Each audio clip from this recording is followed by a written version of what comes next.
ओम भूर्भुवस्वः तत्सवितुर्वरेण्यं भर्गो देवस्य धीमहि तन्नो प्रचोदयात्। नमः शिवाय नमः शिवाय नमः शिवाय नमः शिवाय।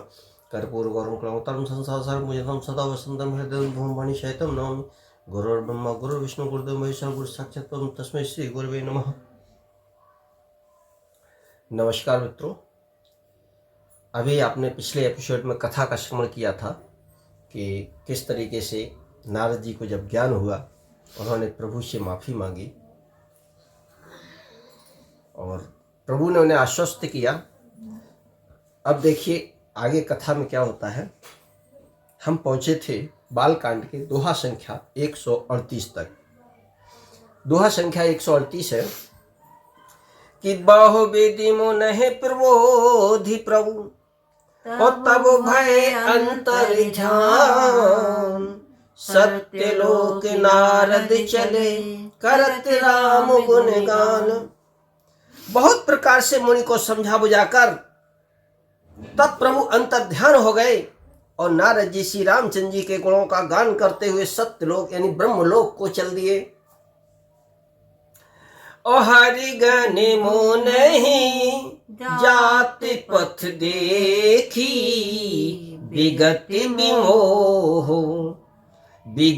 मोह मन हरसि विषेखी। ओ अति सभी ते नारद पहि आए गहे पद आरती बचन सुनाए। शिव जी के गणों ने जब मुनि को मोह रहित और मन में बहुत प्रसन्न होकर मार्ग में जाते हुए देखा तब वे अत्यंत भयभीत होकर नारद जी के पास आए और उनके चरण पकड़कर दीन वचन बोले कि हरि गण हमुना विप्र मुनि राया बड़े अपराध कीने फल पाया। और श्राप अनुग्रह करहु कृपाला बोले नारद दीन दयाला। कि हे मुनिराज, हम ब्राह्मण नहीं हैं। भगवान के जो गण थे जो नारद जी के आसपास घूम रहे थे तो उन्होंने कहा कि हे मुनिराज, हम ब्राह्मण नहीं हैं, हम शिव जी के गण हैं। हमने बड़ा अपराध किया जिसका फल हमने पा लिया है। हे कृपालु, अब शाप दूर करने की कृपा कीजिए। दीनों पर दया करने वाले नारद जी ने कहा क्या कि निश्चर जाए हो तुम दो वैभव विपुल तेज बल हो।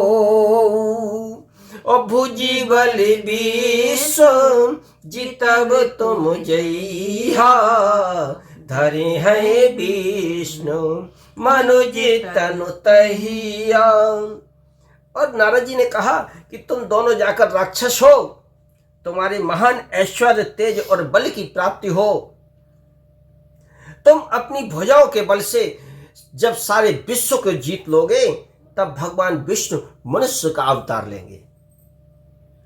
और समर मरनी हरि हाथ तुम्हारा होए हो मुकुत न पुण्य संसारा। चले जुगले मुनि पद सिरुनाई भय निशाचरी कालहि पाई। युद्ध में श्रीहरि के हाथ से तुम्हारी मृत्यु होगी जिससे तुम मुक्त हो जाओगे और फिर संसार में जन्म नहीं लोगे। वे दोनों मुनि के चरणों में सिर नवाकर चले और समय पाकर राक्षस हुए। एक कल्प यही हेतु प्रभु लीन मनुज अवतार। सूर्य रंजन सज्जन सुखद हरिभंजन भुवि भार। अर्थात देवताओं को प्रसन्न करने वाले, सज्जनों को दुख सुख देने वाले और पृथ्वी का भार हरण करने वाले भगवान ने एक कल्प में इसी कारण मनुष्य का अवतार लिया। देखिए ये कथा भोले बाबा माता पार्वती को सुना रहे हैं और ये उसका उन्होंने उत्तर दिया था जो माता पार्वती ने जिज्ञासा प्रकट की थी कि प्रभु श्री राम जब ईश्वर हैं, भगवान हैं, सब कुछ वही करते हैं, फिर उन्हें ऐसा क्या पड़ा कि उन्होंने मनुष्य का शरीर धारण किया। तो ये कथा भगवान भोले बाबा माता पार्वती को सुना रहे कि भगवान ने किन किन कारणों से मनुष्य का शरीर धारण किया।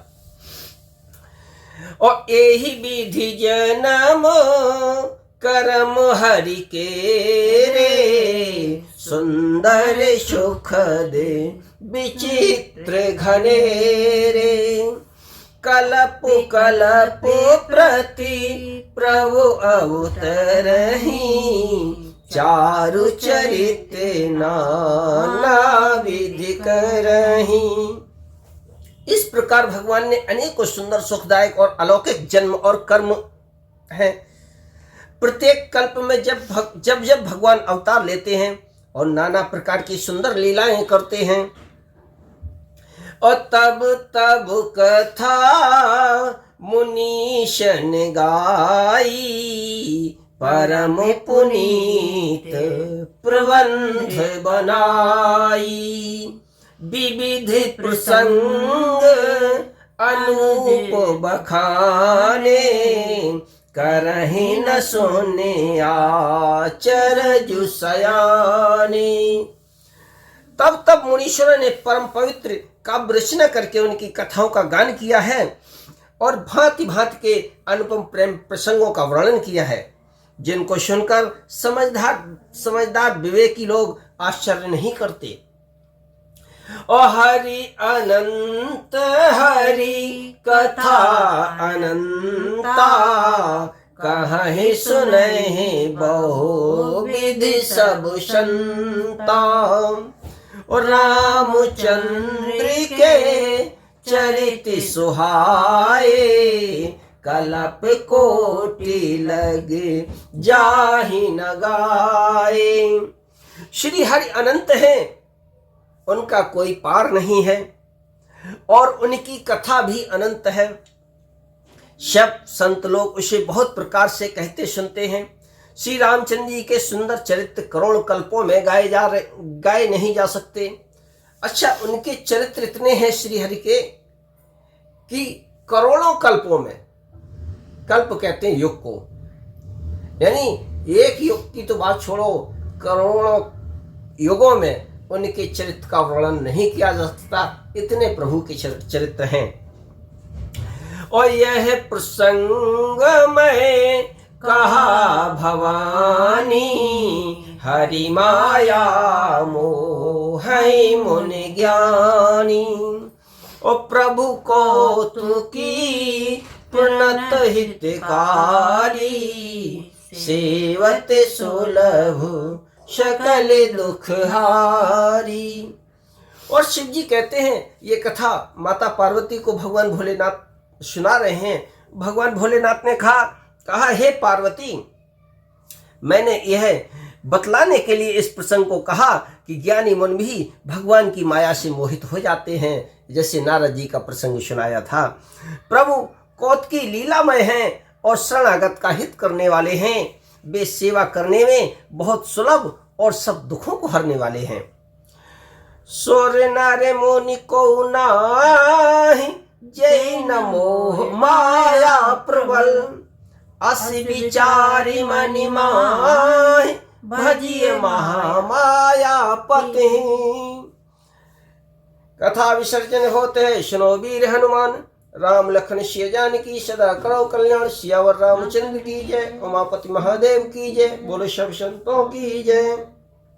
अब मैं अपनी वाणी को यहीं विराम देता हूँ।